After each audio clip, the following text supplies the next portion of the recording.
નમસ્કાર મિત્રો, આજે આપણે વાત કરવાના છે ગુજરાતના સુપરસ્ટાર વિક્રમભાઈ ઠાકોરની મમ્મી અને પાપા અને આખી ફેમિલી કોણ કોણ છે। તો ચાલો શરૂ કરીએ। તો આ છે વિક્રમ ઠાકોર અને તેમના ભાઈ ઈશ્વરભાઈ ઠાકોર। આ છે તેમની માં, વિક્રમ ઠાકોરની માં છે। આ છે વિક્રમ ઠાકોરની મમ્મી જોડે તેમનો ઘરનો ફોટો। આ છે વિક્રમ ઠાકોર તેના ગામમાં પ્રસંગનો ફોટો છે।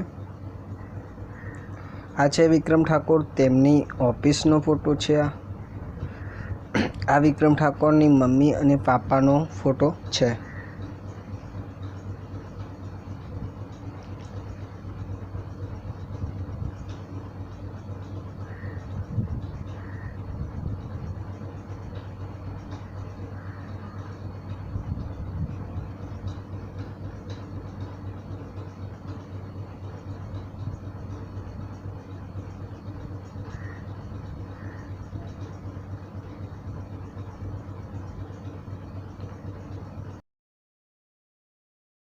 દોસ્તો, આ છે વિક્રમ ઠાકોર અને આ તેમનો દીકરો છે મિલન અને તેમની દીકરી છે, આ એનું નામ પૂજા છે અને એમની પત્ની છે તારાબેન।